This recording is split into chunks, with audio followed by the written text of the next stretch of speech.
I wanted to thank everybody again for coming and thank you to our distinguished panelists.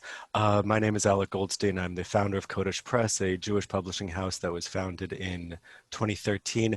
I've actually known Sigurd, or as we know him, Siggy, since our undergraduate days at Yeshiva University. We were French majors together. Uh, so we did a lot of heated discussions about Baudelaire and Rimbaud and Victor Hugo. And I believe, if I remember correctly, that I had the distinct privilege of bringing Siggy to his first ever American baseball game. And I remember taking him on the subway on the 7 train from Manhattan out to Queens, and spending a nice afternoon together at Shea Stadium. I'm a Yankee fan, so I don't remember if they won or lost, but it was really a wonderful afternoon. As most of us know, Siggy is an expert on U.S. Gulf relations. He's written for New York Times, Foreign Affairs, Politico, CNN, Fox News, and recently he's been quoted in the Associated Press, Al Jazeera News, and I-24 News English. And recently, we have a few people in the waiting room. And earlier, I guess last month in August, his article was, he wrote an article that was the #1 article in Foreign Policy. So a very established and prestigious career that you are putting together, and congratulations on that. He's also the recently published The Gulf Region and Israel, which we have here. I'm not sure if how many people have gotten to see a copy, but it's beautiful. You got your copy, David, wonderful. And and it really is, it's a pleasure to be bringing your work to market at this most important time. And really, yeah, as a lot of people have said, the timing could not have been better. So congratulations to you, Sigurd. Thank you to all of our panelists. And with that, I'll turn it over to you, Siggy. Thank you. Thank you so much, Rabbi Goldstein. And I'd like to take the opportunity to thank my fellow panelists for participating in what I hope will not only be a timely but enriching discussion on the state of Gulf-Israel affairs. As we have seen, the normalization process between the United Arab Emirates and Israel is underway. While the UAE-Israel relationship has been strategic in nature since 2008 as an issue that I discuss in great length in my book, I believe that the timing of normalization process is significant. As many of my colleagues have already suggested, the breakthrough is linked to US domestic politics and to the Trump administration's desire to achieve a diplomatic victory ahead of the elections in November. For the UAE, the agreement with Israel provides it with an opportunity to reinvent itself, as its image has deteriorated significantly in Washington because of its close association with Prince Mohammed of Saudi Arabia, coupled with the UAE's misadventures abroad. But leaving these dynamics aside, I would put the timing of the agreement in a different context. The UAE, as we know, is locked in a bitter dispute with Qatar, which played out for several months here in Washington in 2017. The crisis initially erupted on June 5th, 2017, when Saudi Arabia, the United Arab Emirates, Bahrain, and Egypt imposed a blockade on Qatar over its alleged support for terrorism and Iran's regional agenda. But the crisis quickly migrated to Washington, where efforts were made to drag Israel into the crisis by almost exclusively focusing on Qatar's link to Hamas as part of an effort to secure President Trump's support for the blockade. The fate of the Gulf crisis, however, was solved through hard diplomacy. In my book, I argue that Israel, along with Turkey and Iran, played a decisive role in stabilizing the Gulf dispute. Because of how the crisis played out in Washington in 2017, my guess is that the UAE may have offered Israel at the time full normalization of diplomatic relations in exchange for supporting its position vis-a-vis Qatar. If that offer was ever made, Israel did not take it. Instead of joining the blockading states, Israel extended Qatar a hand in peace, even though Qatar-Israel relations had not ended on a particularly good note in January 2009. I will leave the details to the reader. Within this context, it can be argued that the UAE-Israel agreement did not come at the expense of Qatar. I will argue the contrary. The UAE-Israel agreement came at the time when Qatar-Israel cooperation in Gaza is flourishing and Doha-Washington relations have never been stronger. As case in point, on Monday this week, Qatar brokered a ceasefire agreement between Israel and Hamas, and Qatar's diplomatic achievement was directly linked to its close ties to the Trump administration, Israel, and to the various Palestinian factions. And I would argue that President Reuven Rivlin's telephone conversation yesterday with the Qatari envoy thanking Qatar for its ceasefire efforts in Gaza illustrates how strong the Israel-Qatar relationship is, and that it can even be argued that Qatar provided UAE and Israel the diplomatic space it needed to celebrate the normalization process between them by ensuring that the Gaza theater remained calm at a time of extreme sensitivity for Washington, Jerusalem, and Abu Dhabi. But this is, of course, not just about the Gulf, but my book, of course, is not just about the Gulf crisis. It also focuses on Oman-Israel relationship, including on Prime Minister Benjamin Netanyahu's visit to Muscat in October 2018.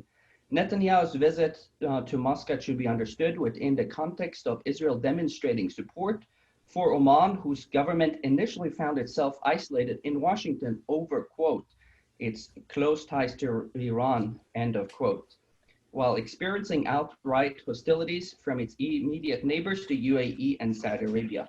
Again, the details are in my book. Because Israel helped stabilize the Qatar-UAE and Oman-UAE conflicts by upholding the balance of power on the Arabian Peninsula, Jerusalem emerged as an unlikely peacemaker in the Gulf. This is why I chose this title for my book launch. But Israel, of course, is a small country in the Middle East. Its outsized power and influence, I argue in my book, is driven by chaos in Washington, which in turn drives multiple layers of instability across the Middle East, including on the Arabian Peninsula. This, coupled with the fact that the Trump administration has conditioned its bilateral relationships with the respective Gulf countries on how they deal with Israel, has in the process also elevated Jerusalem's standing in the Gulf.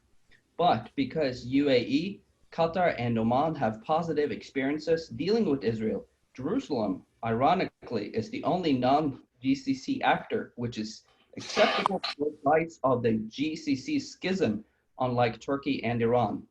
Because of Israel's unresolved conflict with the Palestinians, it is a strategic partner that is difficult for the GCC countries to fully embrace. Within this context, I argue that the unfolding UAE-Israel normalization process is a bilateral in nature, as opposed to reflective of a broader strategic shift in the Gulf-Israel relations. Saudi Arabia, Bahrain, Oman, Qatar, and Kuwait have all maintained that normalization will be tied to the advances on the Israeli-Palestinian conflict. Qatar and Oman, for their own reasons, are expected to continue to cooperate with Israel with the goal of supporting Palestinian-Israeli peacemaking. I will now turn over the conversation to our friend, Professor David Roches, who will be moderating our excellent panel. Dave, please take it from here. Well, thank you, Siggy. The goal of a moderator is to move conversation along, and since this is a specialized audience, and since we've published the bios and the agenda, I'm going to try and get out of it, except to say that this is an extraordinary book. I highly recommend it. One of the things that I really like about it is it has a lot of charts and lists in it. And in a situation that's complex and fast-breaking, it's easy to kind of forget the basics, like where exactly does the pretender to be the emir of Qatar, where does he fall out in the Athani family dialogue? And so the charts in there are very useful. And the analysis, of course, is extremely timely. I know that, any book is months or years in the process, but to have this published at the same time as, the things with the UAE and Israel really shines a spotlight on it. So congratulations, Siggy and Alec, for this accomplishment. Our first speaker, who's going to talk about the Israel implications and relations with the Gulf, comes to us from Israel, Yoel Gazansky. We'll give you 10 minutes, Yoel, and the floor is yours. Hi. I'll talk about the pact, its ramification and implications for Israel and the region.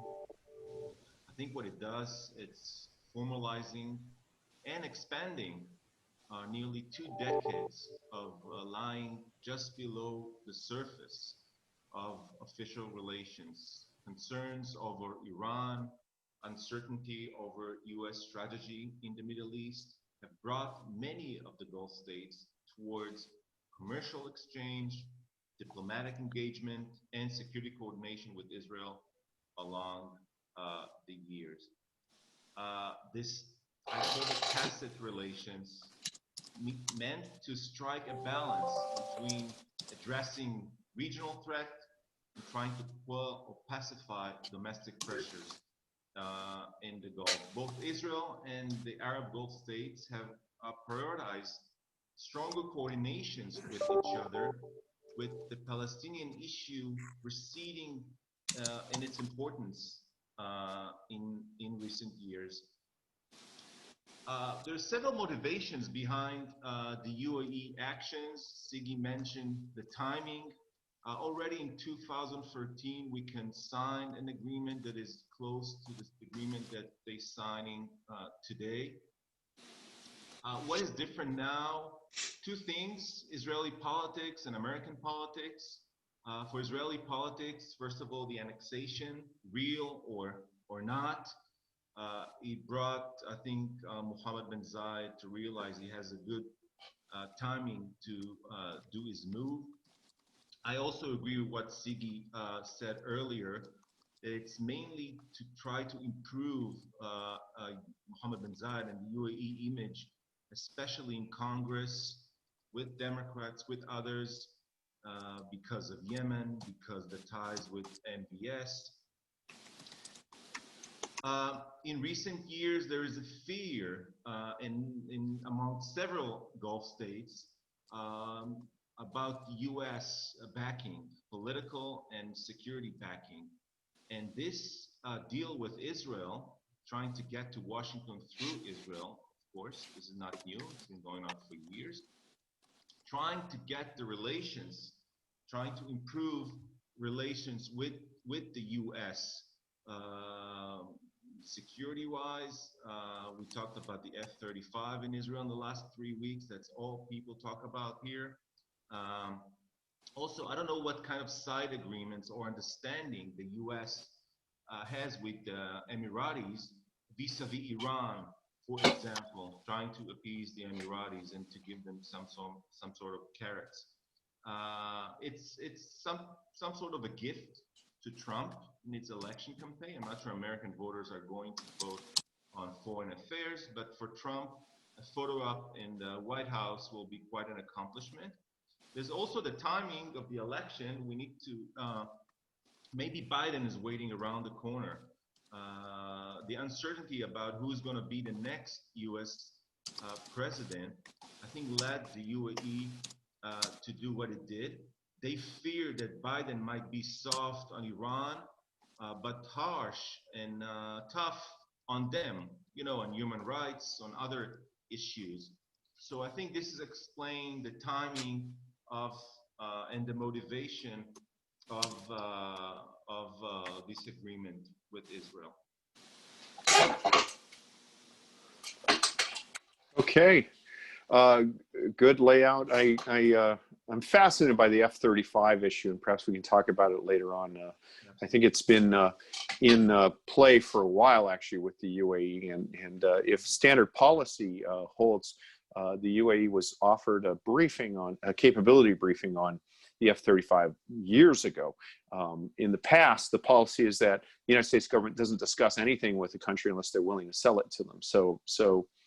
But of course, policy is a rough guideline, and particularly in this administration, there's not a respect for policy, at least as constraints. Well, I don't think, do we have Houchang on? I don't believe he's here. No, we do. We do have. Oh, him. good. Well then, Houchang from, Dr. Houchang from Oman to talk about the Gulf perspective. The floor is yours, sir.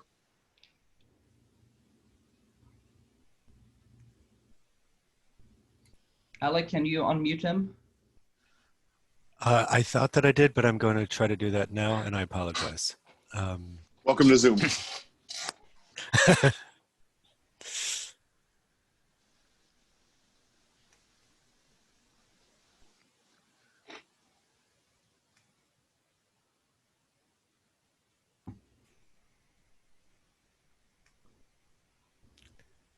Um, Professor Houchang, if you're there, can you just send me a chat because I don't see your Why don't we move ahead? I don't see your name. Let's move ahead to Miss Long, and we can try to resolve that on the side. So, former Assistant Secretary of Defense for International Security Affairs, Mary Beth Long, colleague of mine from the Pentagon. If you can describe somebody who's an Assistant Secretary of Defense, if somebody who is an action officer stroke director can describe an Assistant Secretary as a colleague, or probably not.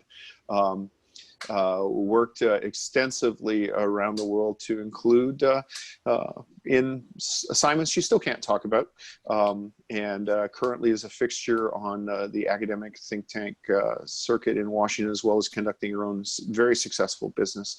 Former Assistant Secretary of Defense Mary Beth Long. Honorable Mary Beth, the floor is yours. Thank you very much, and I'm really excited. Thank you for the invitation, Siggy. I've seen parts of the book, so I'm really looking forward to seeing all of it together. I've been asked to talk about the US atmosphere and where we are on the current developments and where we think we're going. And I think that several of our colleagues have laid out some interesting thoughts that I'll tie back in. It's an interesting time, of course, with pre-elections, and I do agree that a lot of the UAE's timing had to do with getting credit for having recognized Israel with the Trump administration and perhaps forcing the hand of some on the F-35 issue in reward for that, particularly if this president ends up being a lame duck. On the other hand, if Biden is elected, I think the Biden administration has been quite clear that it looks to return to some form of negotiations with Israel, whether those are a return to certain aspects of the JCPOA with regional affairs and missile affairs brought in as central to the dialogue where they were missing last time, or a different kind of dialogue that first and foremost slows and reinvigorates the inspection process, on Iran, but also taking a look at some of Iran's more malign activity, the impediments to the freedom of navigation in the Gulf, the deployment of Iranian troops to Syria, arguably to Iraq and elsewhere. And these will be essentially the main focus of the United States, at least in the short term from a political perspective. And that will be, where are we going with Iran in particular and with the Middle East in general? And as part and parcel to that, from a Trump administration perspective, of course, the politics will be the blockade, the embargoes, the sanctions, and the isolation of Iran will continue, and we will double down. That we have been able to contain Iran, and that the mullahs and the Iranian regime are under more pressure than ever to reform, and that we should support the Iranian people, who, as we all know, were in the streets not too long ago, looking for changes, certainly in the way they're treated and in their politics and rules, if not in the regime. The Biden administration, their platform is not that Iran isn't a concern and a security concern in particular, but that negotiations only will be able to return Iran to the family of responsible international actors. So you'll have a big difference on Iran.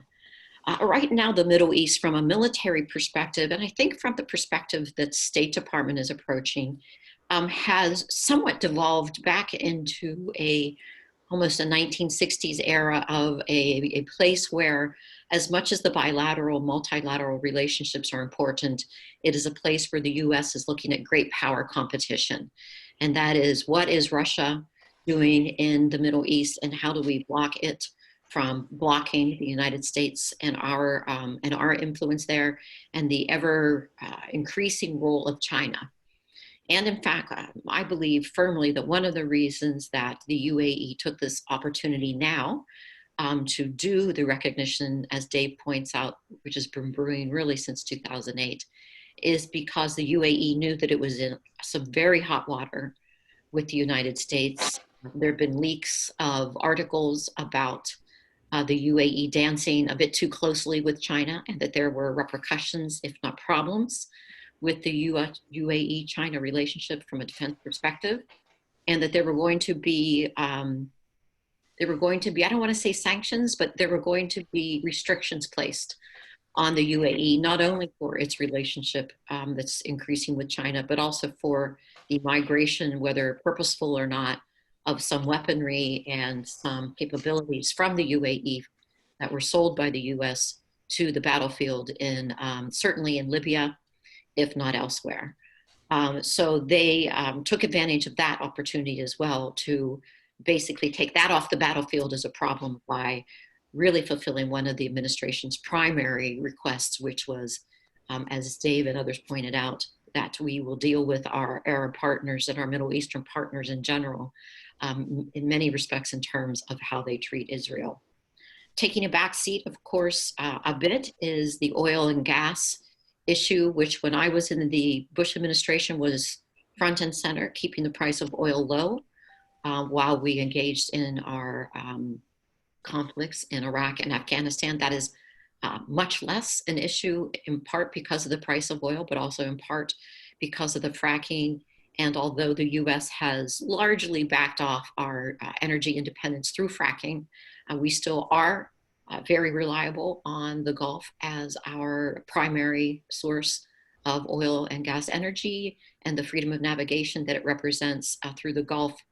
And for most of the oil and energy, for those who are getting it from that region, is critical to us. And then, of course, Israel, front and center because of the relationship between this president and Netanyahu and the involvement of his son-in-law, Jared Kushner. It will remain, I believe, a centerpiece to both administrations' approach going forward on Middle Eastern politics, although it will take a different form with the Biden administration, who I look to see turning to a more traditional route of the Palestinian conflict playing a major role, and of maybe less pressure on our allies and partners to recognize Israel. I tried to do a quick tour. I hope that was useful, and I'll pass it on to our colleagues. Thank you. Thank you, Mary Beth. I appreciate your conciseness, the encyclopedic vision, as well as the ability to stop on time. And then finally, speaking on the Israel-Iran Gulf nexus, we're honored to have with us from Oman, Dr. Houchang Hassan-Yari, who's a professor at Sultan Qaboos University. Professor, the floor is yours. I am. Can you hear me? Yes. Good. Should I start? Adolf, please. Thank you very much. I'm talking a bit about the Oman in this equation and what is the position of this country. We know that Oman's foreign policy is based on a number of principles. One of them is obviously not interfering in other countries' internal issues, dynamics, the good neighborhood, obviously peace and peacemaking, peace managing, and bridging the gaps are the center of the Omani's approach to its foreign policy. So in that sense, nobody should be surprised when Prime Minister Netanyahu came to Muscat and met His Majesty. And also, nobody at that point should be surprised that Oman didn't jump in recognizing the state of Israel and so forth. So what Oman is looking to, the way that Oman is looking to this rapprochement between Israelis and Emiratis is very positive. They believe that it's a step in the right direction. But Oman insists, as Sultan Qaboos, late Sultan Qaboos did during Prime Minister Netanyahu's visit to Muscat, Israel should recognize the legitimate rights of the Palestinians. I believe this is really the cornerstone of any kind of normalization between Israel and the Arab states.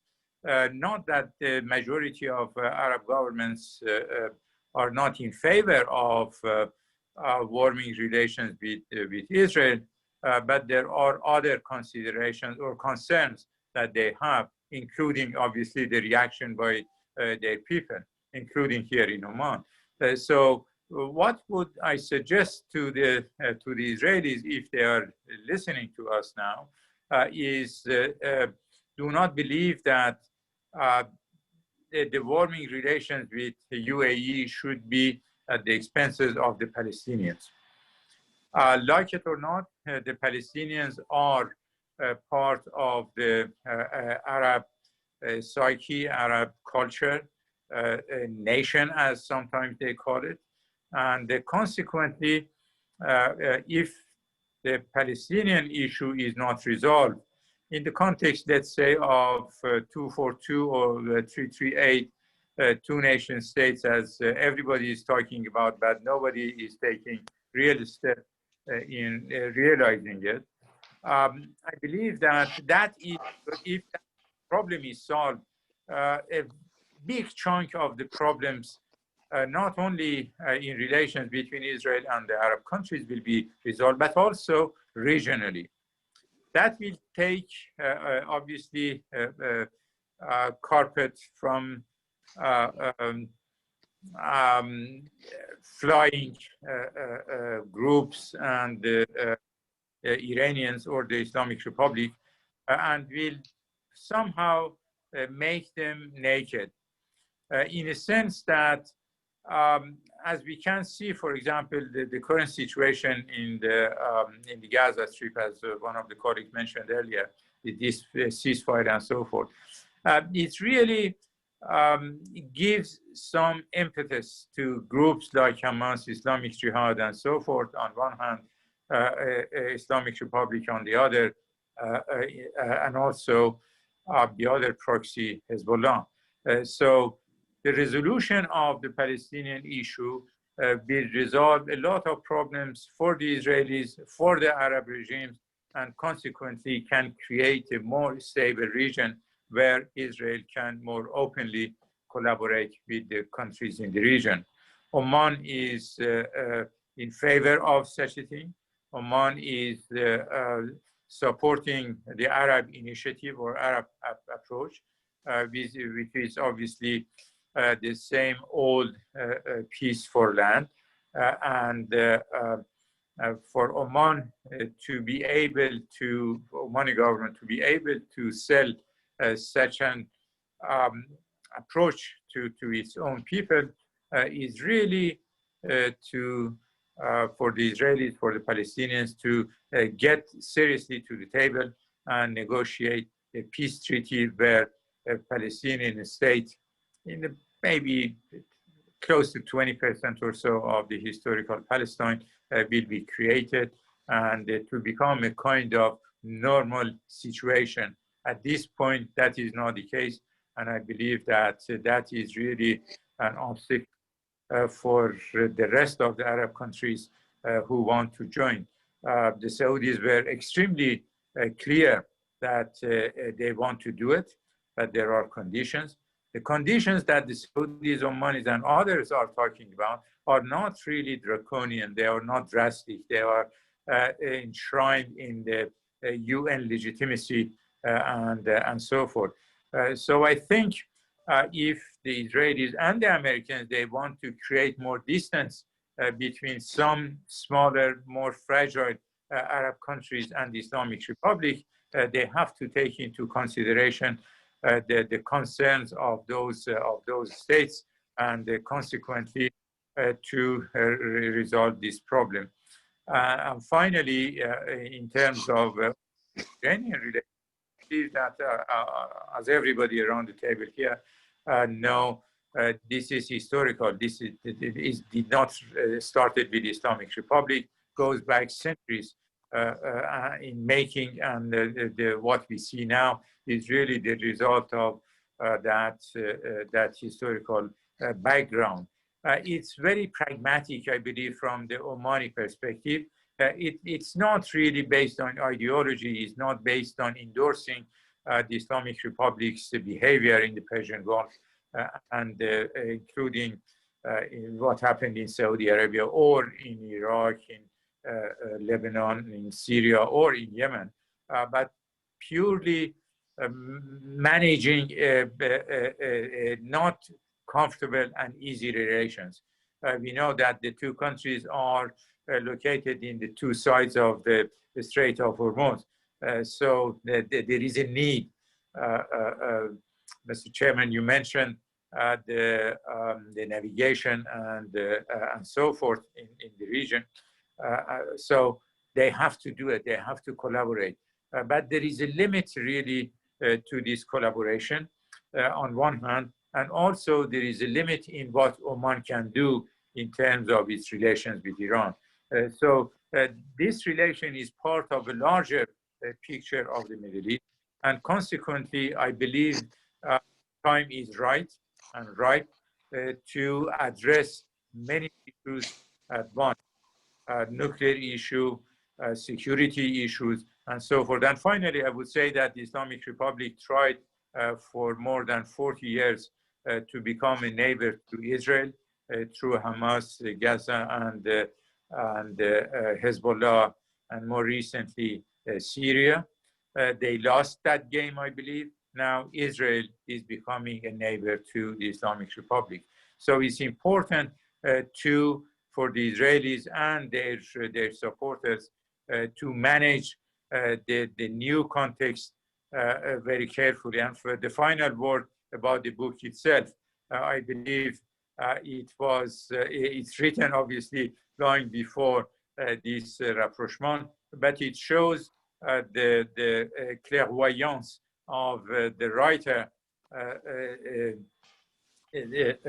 about Sigi, about the situation and how alliances are formed and they are deformed, made, and so forth. So in that sense, I congratulate really him to see further than normally what we see, which is really a kind of concentration on the immediate situation.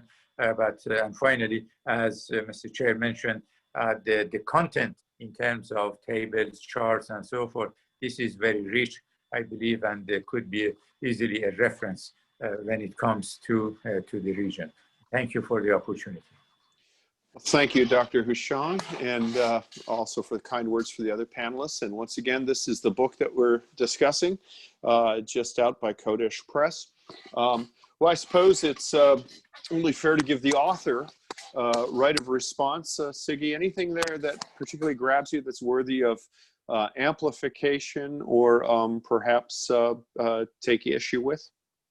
Yeah, well, thank you very much to all of you really for being here. This book has been been in the works for over 2 years, and the first draft of this book is not the one that I completed. As I've told many of you privately, I had to rewrite the book probably about a dozen times as new sources and access to information changed. But what I will say, my own personal opinion, I do think that the state of Gulf-Israel relationship is a very fraught state, because yes, there is a lot of excitement, obviously, in Israel about what's happening with the UAE. But my own personal fear is that by pushing this policy too hard, it could actually backfire, and it could potentially compromise the enormous gains that have been made over the past several years, really, between the Gulf states and Israel. And as an example, going back to Qatar, Qatar is a very small country with 200-some thousand citizens, and it has been able to broker this ceasefire really at the time that the Emiratis and the Israelis were celebrating their new peace accord. And I think that the idea to continue to push on the smaller Gulf states for a normalization and quote unquote follow the Emirati lead is really misreading the mood in the various Gulf capitals, because what we have seen is that on a diplomatic and a governmental level, there is recognition, appreciation for how Israel has helped them in stabilizing inter-Gulf conflicts, but that is obviously something that is not necessarily understood on the broader level. And my fear is that the continuing push for the sake of achieving U.S. domestic political goals could really set back relations quite significantly. That's how I see it at this point, and I am just wondering how, if this is something that my colleagues share and how they think about that. Yoel, I see you're nodding. You want to amplify? I do agree with Siggy. I wonder, we talked earlier, Siggy, I wonder what will happen if U.S. will stop babysitting the two sides. I want to, with 2 minutes, try to give a broader perspective within Israel, how Israelis, I'll try to play this role, how Israelis and how Israel sees this agreement, but not just what the benefits are, but what are the pros and cons of this agreement. So let's start with the positive. First of all, it's a peace with another Arab nation, the first one country not on Israel borders. And there's a tremendous economic opportunities. Someone asked me if there's also security opportunities. Of course there are, although the security cooperation between the sides is already very strong. So on the contrary, sometimes it's good to leave things in the dark and quiet, especially vis-a-vis Iran. Another good things that other countries are now, as you mentioned, are in discussion, normalization discussions with the US and with Israel, and together with both, and may follow the UAE footsteps, step by step, gradually. Those countries are breaking or eroding the taboo in the region that you go first through Ramallah or through the Palestinian, and then you get to Jerusalem. It may be the other way around. So Netanyahu hopes and Trump hopes. But each country will take its own pace, will do things gradually. This is like a trial balloon, what happened with the UAE. Others can examine the reactions on the street and others and do it according to its interest. Another good things that I think happened, it stopped annexation. I think it's a good thing. Others don't agree with me here in Israel, but I think it's a good thing that in this timing, and the form that was presented, at least postpone it for the time being, and I think it's a good thing. And of course, the UAE is putting it in display. It may promote a settlement between Israel and the Palestinians. I hope the Palestinians will be in a hurry now and maybe moderate some of their positions and agree to go back to the negotiation table. I really hope that it might promote Israeli-Palestinian settlement. Last positive things, before I go to the negative things, UAE-Israel peace deal, there's a long way until the signing of the deal and the fulfillment of the deal. But when it happened, it will be much warmer than Israel already existing peace agreements with Jordan and with Egypt. I see a lot of potential there.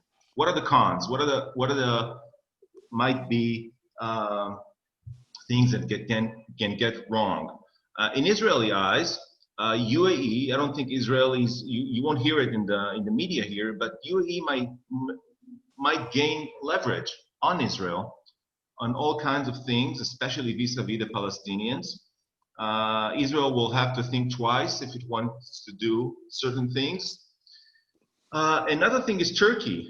Already Israel relations with Turkey are sour, and there's a lot of, if you look at the Mediterranean Sea these days, it looks really bad. It's close to explosion. We saw the UAE advancing warplanes to Greece, the French and other. It doesn't look good, and it puts Israel will better hedge, I think. It's much better for Israel to hedge its ties with Turkey and not, put a finger in Turkey's eye while going public with the UAE. Another thing is what Sigi said, and I agree with Qatar. I think it complicates Israel relations with Qatar. Israel needs Qatar. Israel became even dependent on Qatar to lower the flames and bring quiet to the Gaza Strip. Qatar is the only Arab country that is invested heavily in the Gaza Strip, and the Qatari involvement is very important to Israel, and I hope it won't ruin Israeli-Qatari relations vis-a-vis Gaza and other things. The last things I want to say is the potential F-35 acquisition by the Emiratis. They want it for many years. Some of us wrote about it before. I fear that it's not just going to erode Israel QME, but might lead to a regional arms race. What would the Qataris do now if their neighbors have this plane?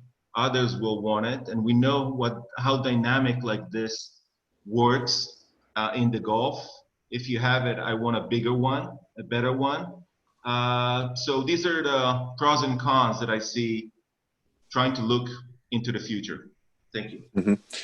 Mary Beth, you're nodding. You have something to add?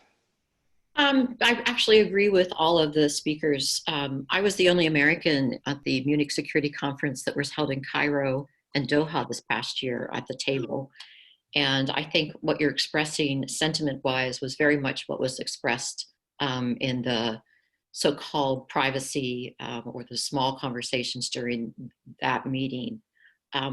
With one exception, the Iranians were invited. And while I'm on track to negotiations privately with the Iranians, I think there were a lot of Gulf countries in particular, and particularly the deputy of the Arab League was somewhat taken aback at the continued vitriol, the ever doubling down on the hardliner rhetoric. It made it very difficult for the African and very senior leaders from the Gulf states and the Arab countries to attempt to discuss a way forward in which everybody, using the leverage of the Israeli growing presence and using the issue of Turkey and the common concerns about that, to be more supportive and more open to Israel when they speak so aggressively, frankly, in fora like that. On the F-35, I know Dave's smirking because that was my baby. I'm still very much involved. My understanding is that the quid pro quo that the Emiratis got is they finally got their classified briefing, or they finally gotten someone to agree to their classified briefing.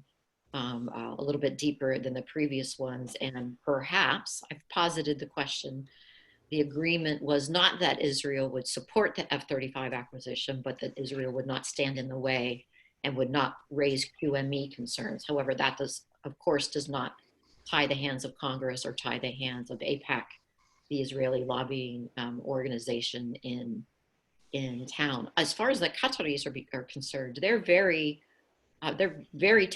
tuned into on this. It's not an aviation issue for them as to what kind of plane do they need if the F-35 gets or is delivered to the UAE. They just ordered some more recent aircraft. For them, it was, how do we even double down further on helping Israel in Gaza and helping Israel in Palestine, because we don't want to be out diplomatically maneuvered by being considered a first among equals in the region for our relationship with Israel. And that comes from the highest Qatari sectors. In fact, a group that I'm with is helping them on their strategic security strategy. And it's very much we want to continue to be aligned with Oman in particular, friendly and cooperative with Iran when we can be, but also friendly as a trade partner, as well as a security partner, as well as a diplomatic partner with Israel. So that the shift is real. The question is, where does it go? And I think it was Dr. Gazansky, who says the next play is going to be what happens in the Mediterranean between and among Israel, Turkey, Greece, etc.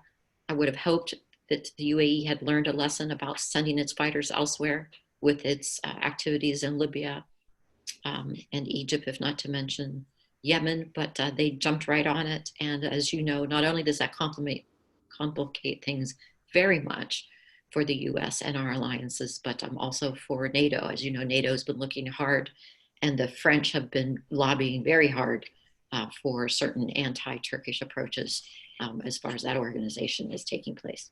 And I'll leave it at that. Well, and I'll leave it at that. Oh, every day. Well, thank you for that. Thank you for that. Well, let me just interject. I mean, I concur with Mary Beth. I don't think the Qataris are really dying to get the Joint Strike Fighter. Honestly, you know, there's 200,000 Qataris. They're already buying the Tornado, the F-15, which is very difficult to maintain, and Rafale. Pretty much every male who can fit in the cockpit and doesn't have, you know, a disease is going to have to be a fighter pilot. Yeah, they don't. They literally can't produce enough fighter pilots to fly what they've got. Yeah. I mean, it's less than the population of Anaheim, California, or Plano, Texas. So and the other thing that hasn't been mentioned yet was not only has Israel been working with the Qataris, but the president of Israel's tweet thanking the Qataris publicly and calling out the individual Qatari negotiator, you know, it's just something that I think a few years ago people would say, oh, we'll never see that. So we really are living in exceptional times. 1 second. Amazingly, Amos Gilad and Amos Yadlin, both former chiefs of military intelligence in Israel, recently told me the fact of the matter is Israel's best information and best insight in what's going on in the Palestinian world in Gaza comes from their incredible cooperation with the Qataris. Wow. So there you have it. Houchang, would you like to amplify on that or take the conversation in a different way? Yes, I agree with my colleagues about to be cautious, really. Although it's a significant turning point, could be turning point. But Israelis and Emiratis as well, they have to be extremely careful. Managing the situation now is the most important thing. A few words about the Islamic Republic. I believe that they talk a lot. They are not able to do what they say. Threatening is cheap, is easy. But when it comes to action, we didn't see that. We didn't see that in Syria against the Israelis. We didn't see anything against the UAE so far. And I don't expect really any kind of significant reaction, negative reaction from them. Because they are in a dire situation. The situation in Iran, economically, politically, is extremely difficult. The Islamic Republic leadership knows that, and this is why they had to react, but just for the sake of their clientele in the region. What they said to satisfy somehow the proxies in different countries in the region, and especially the Gazans. One of the most significant points really that could weaken even further the Islamic Republic is the manage positively the tensions that exist among the Arabs themselves. GCC needs really to put its acts together to become a relevant sub-regional organization. If they do that, they won't, the Qataris, for example, would not necessarily need the Iranians or even the Turks. But let's say the Iranians, we know that when the Saudi embassy and their consulate in Mashhad, they were attacked, Qatar sided with the Saudis. So this shift, again, going back to the book, alliances and so forth, they are extremely fragile it doesn't mean really that in the analysis, Qataris are going with the Iranians. Like it or not, the Iranians are not Arabs. You can see that, you can read it, you can feel it, you can get it when you talk to many Arabs. If some leaders positively talk about the Islamic Republic, I would say that it mostly is out of fear and not necessarily coming from the heart. But generally speaking, if the Americans and their allies in the region want really to contain even further or squeeze, as the administration says in Washington, the Islamic Republic, they need really to bring Arabs together in order to to fill the gap that exists, and the countries like Iran or Turkey, they want to they try to fill it. So if they do that, it would become even easier to further this kind of rapprochement between the Israelis and the other Arab countries. Thanks. Very good. It's amazing that these days it's easier to bring Israelis and Arabs together than some of the Arabs and their Arab leaders together. Yeah, there's a lot of comment on social media about how an El Al jet flew over Saudi Arabia, but a Qatar Airways plane can't. Yeah. So, yeah, good point. Siggy, I think we're approaching the end of our allocated hour. I think it's perhaps best to give you the word to reflect on what was said here, and once again to highlight this new book, which I think rewards reading, and you can get through the usual online outlets. Someday we'll have stores again. Who knows? Siggy? Well, what I would like to do, and I think it's the most appropriate, is to thank each one of the panelists, because you each helped me with the book tremendously in many different ways. And if it wasn't for all the help that I got along in writing this book, it would never have come to the fruition that it has. And it was very difficult to write this book, and it was difficult to write. I think one of the challenges was to write about a one-sided conflict and try to make it relevant and not polemical. I think that's one of the hardest things in the broader Gulf analysis field is to stay away from politically motivated criticism and sour grapes, but look at it from all the angles, but at the same time cover some of the crazy things that did take place throughout the Gulf crisis. So I want to thank everybody, all of the panelists that really helped me on this. And of course, I want to thank Rabbi Alec Goldstein for bringing this to the market in such a, I mean, it was a marathon sprint. It was a beautiful marathon sprint that we had together. And if it wasn't for him, it could have been delayed, and we would have missed really the great window that presented itself to promote this book and to discuss it now with the UAE, Israel, Qatar nexus really playing out and changing on a daily basis. So I approach this subject with a lot of gratitude, and I try to be very humble about the opportunity that I've had to really engage and understand the many moving pieces in real time. And of course, as I write in my book, if there are any mistakes in the book, those are solely my own. And with that, I'm very grateful. Thank you again. Got a quick one from Mary Beth, and then Alec gets the last word because it's his publishing house. Mary Beth? I was just saying, I ordered 10 copies of the book, and they're a bargain, and you can find them easily on Amazon. So order up, people. That's right. $30 you ever spent. So, yeah, and Jeff Bezos needs your money. Alec, you get the last word. Well, it sounds like Mary Beth did my work for me, but I just wanted to mention the book's available on Amazon.com. The book's available at kodashpress.com. If there are any reviewers or anybody that wants review copies, please feel free to reach out or wants to be in contact with me for any reason at all. You can email me at kodashpress@gmail.com, KODESH press@gmail.com, or you can email, we have an email address for the book itself, Gulf Region and Israel @gmail.com. So in terms of review copies or anything like that. And I just wanted to thank everybody for for showing up and listening. Thank you to all of the participants. I think it's wonderful, Siggy, you bringing us all together with diverse perspectives, multiple ways of looking at things on multiple continents and multiple time zones, all sitting here together discussing this, as you said, in a, what was the phrase you used? In a, was it dispassionate and non-polemical way? It was something like that that you used, which was really beautiful. So thank you to all of the panelists. Not polemical, yes. Right, exactly. And in a serious, intelligent, thoughtful way.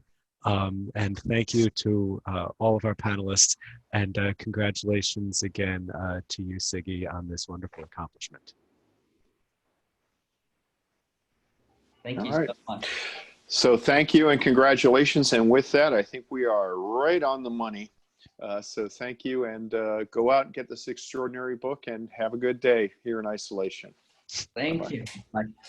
Bye. Goodbye. Goodbye, Bye. all. Bye. Thank you. I learned from each of you. Thank you.